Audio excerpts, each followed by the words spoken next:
Now, I've got Glenn Spencer on because he's advised Congress. He's testified all over the country to legislatures.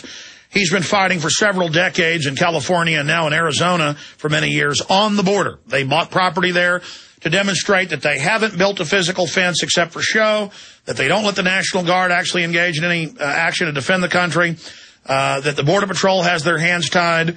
And now they've canceled the virtual fence. And I want to talk about that coming up in the next segment. But first, I wanted to get into the left using multiculturalism to basically sacrifice the U.S. on the altar of globalism, as you've coined the term, more than a decade ago, in your Conquest of Aslan films that are so powerful, with how they create racial movements in Hispanics and blacks funded by the Ford Foundation, but then tell white people, if you're against health care, you're a racist. So that's used to make whites all guilty and stand down, but then used so that blacks, whites, Hispanics don't get along to actually try to get them into their own racial liberation theology system. And to now see Chris Matthews saying, if you don't like government health care, you're a racist.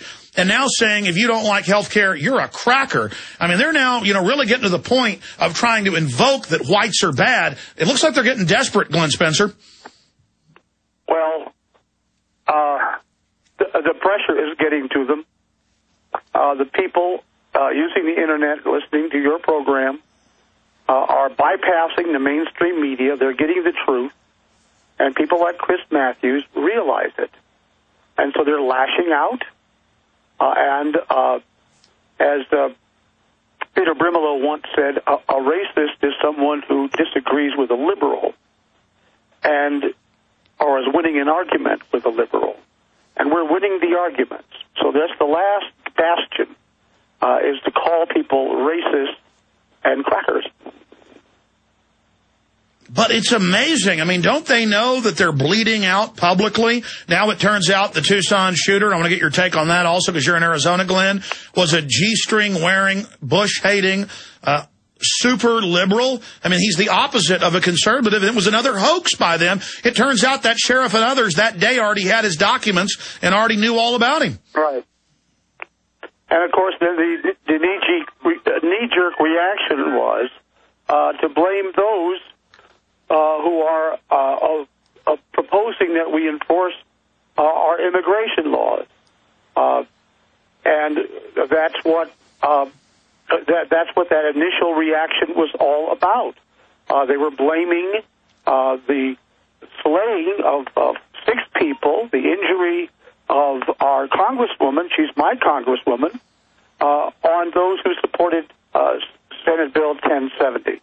I was at a candlelight vigil for Gabrielle Giffords at her local office here in Sierra Vista that evening, Saturday evening, and I was there. And some of them started saying, "Stop the hate, stop the hate."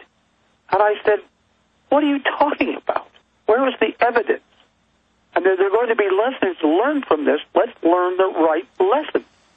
And a woman standing next to me at this candlelight vigil, they didn't know much about what happened. She says, "I'm an attorney, and hate speech isn't protected by the First Amendment." Well, I don't care what you call it, but it is protected by the First Amendment, and the hate speech wasn't involved. And we all know that now. And those of us who live in... I was linked in one of the stories that they linked American Border Patrol, and what we do is apply technology to the border, as inciting to this type of behavior. Glenn Spencer, stay there. Nobody has been on that border like you with the drones, the research, advising Congress. I mean, we're going to get exactly the state of that border, the real report, the briefing from you coming up. And then we're going to, of course, first finish up with them trying to blame you and others, myself, for the mania. You talk about spreading hate. Chris Matthews calling any white people that don't like socialist health care white crackers. That's like saying if black people didn't like something, calling them black N-words. They're trying to spread the hate. The so-called left in this country are a bunch of social engineering globalists who want us all divided and conquered. It's very cold-blooded, but it's big city politics. Now, Glenn Spencer is down right on the border. He's been there for many years in Arizona. He's the head of AmericanPatrol.com. And he's an activist who has advocated greater vigilance in securing the United States border against illegal immigration. He's the founder of the American Border Patrol Group based in Sierra Vista, Arizona. And he joins us now. He flies drones, radio-controlled aircraft up and down the border. He documents that there really is no security down there. They're only looking for unauthorized drug shipments, and even that is done in a half-hearted way.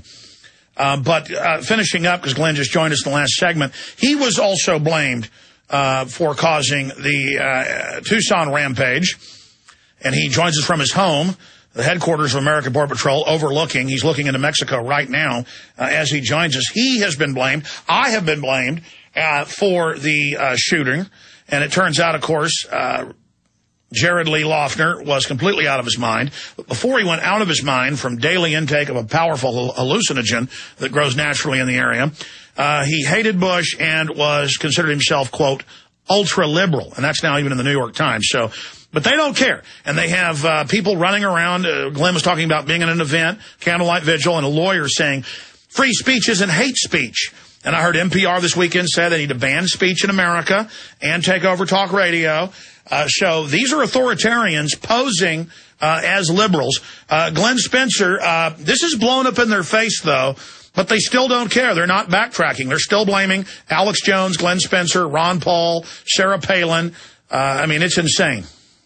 Well, that's right. And since this hit the mainstream media, we're one of the most effective activists or, groups on the border.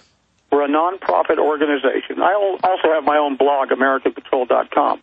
But American Border Patrol is a non-profit, 501c3 corporation, been in existence in good standing for 8 years.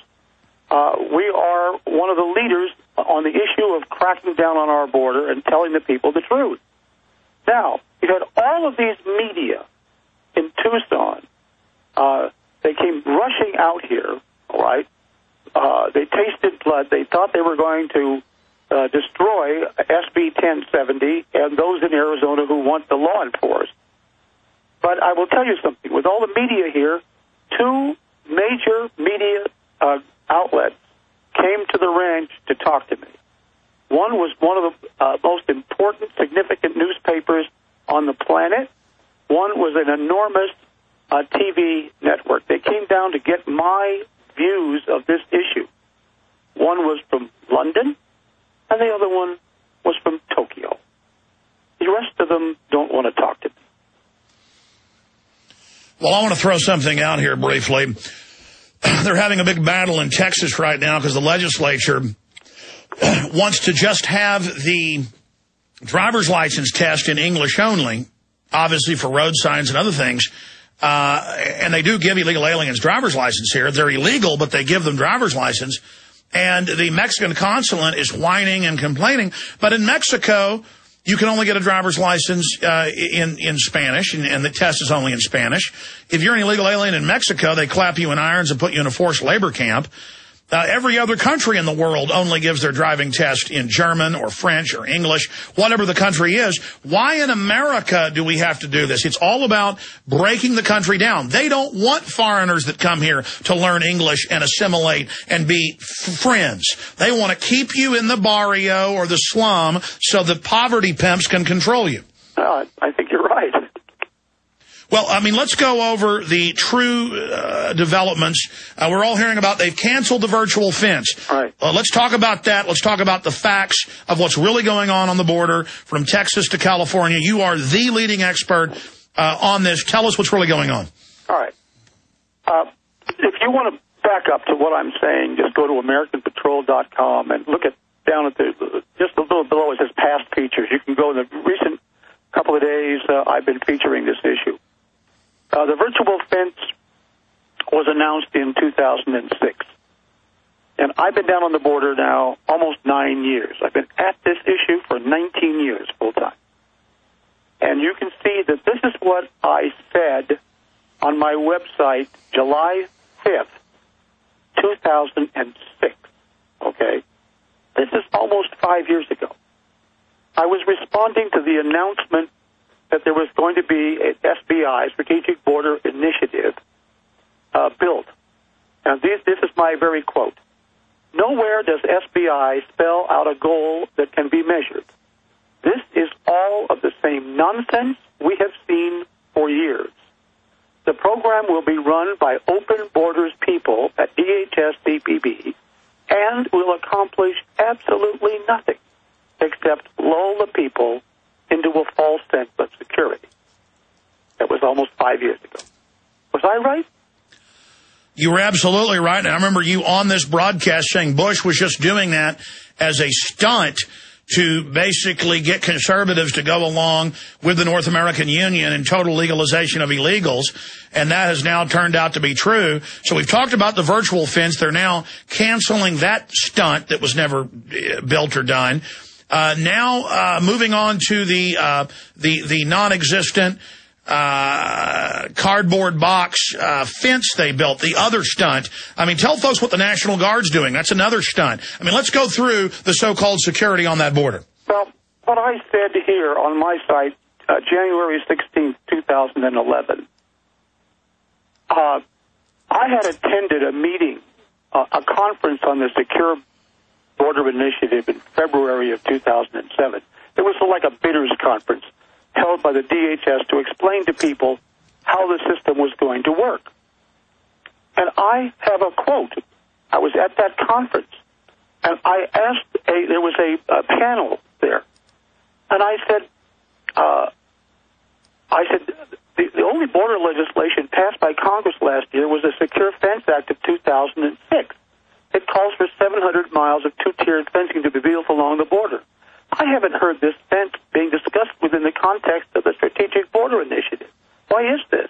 In other words, what I was asking is, why would you need an electronic fence when you were building a double-layered physical fence, and were you coordinating this? Their answer was, this was above their pay grade. They couldn't answer me. Well, years later, I discovered the answer. The answer is this, and listen to this very carefully. The virtual fence was never intended to work together with the real fence because George Bush never intended to build the real fence. And for that matter, the virtual fence itself was never designed to work. The entire fence story, virtual and real, was conjured up to convince the American people that Congress could move ahead with amnesty legislation, knowing that the border would be secured. That's what that was all about. It was a sham. The problem was, in the final minutes of the amnesty debate, Senator Elizabeth Dole got up and pointed out that only 2 miles of the 700-mile double-layered fence had been built. She helped defeat the legislation.